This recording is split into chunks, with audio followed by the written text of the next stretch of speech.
In this video, I am going to explain to you how we can use a model to understand what's happening with the Earth and the Sun and their relationship as the Earth is orbiting the Sun. So the first thing I have here is a styrofoam ball, and on this ball there are a few markings I want you to notice. There's the red line that goes all the way around this ball, and this is to model the equator on our Earth. Now the equator is just an imaginary line. However, it does help us understand the difference between what we call the southern hemisphere, or everything below this line, and the northern hemisphere, or everything above this line. Now I'm going to use a pencil, and this pencil is going to represent the axis of the Earth. And on here I have a green, a red, and a blue dot.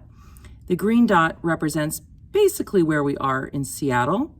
And then our red dot up here, this is the top of the Earth, or our North Pole. And then this might be somewhere higher in latitude, such as somewhere in Alaska, for example. Okay, and then down at the bottom, I have this black dot, and this might be some location in the southern hemisphere, like maybe Australia. Now, we learned that the North Pole is pointing toward Polaris, and that does not change. And because of that, we know how to keep our Earth oriented as it goes around our Sun over 365 days. So if we imagine that our orbit is, or rather our North Star is up and away, like I'm pointing the Earth right now, I'm going to keep the Earth in this orbit oriented this way the whole time. And it might be easier if I tip it this way with the angle of the screen. It's a little bit hard to tell with the camera. So let's see. This might be the best way to go. But remember that when I'm going around the Sun for 365 days, I need to keep the Earth oriented with the tilt in the same direction. So let's turn the light on. And hopefully you can see that when I am in this position, half of the Earth is lit up kind of equally on the top and the bottom of the equator.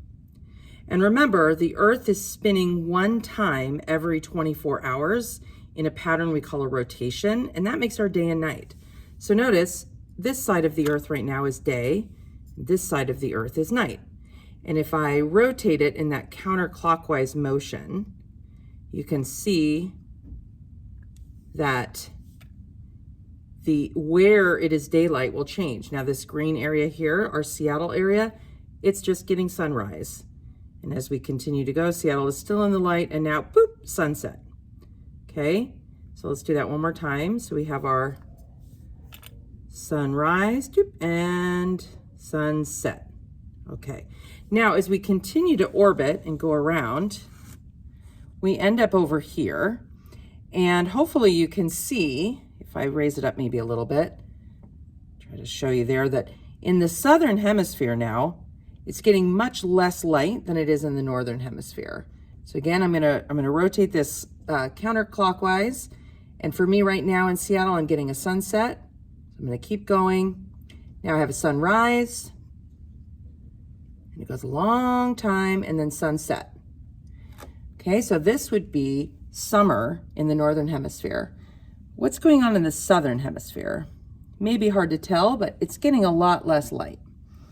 Then as I come around over here, I am getting again kind of that equal amount. So if I do of light in the top and the bottom. So if I do a counterclockwise spin, I'm getting sunrise in Seattle here, and then sunset. Okay, this would correspond with fall because we just had summer, and so now we're into fall. And then as we continue around, now it's hard to see because, let's see if I move my camera. Hopefully you can see here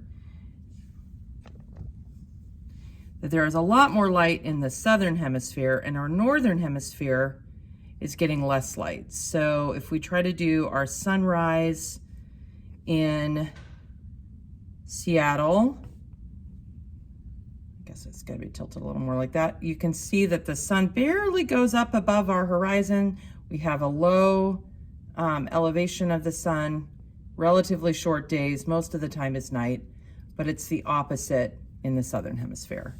And it would continue to orbit. So here we are in spring, going around into fall, and then around into, summer, and then fall, and then winter. All right, hope that helps.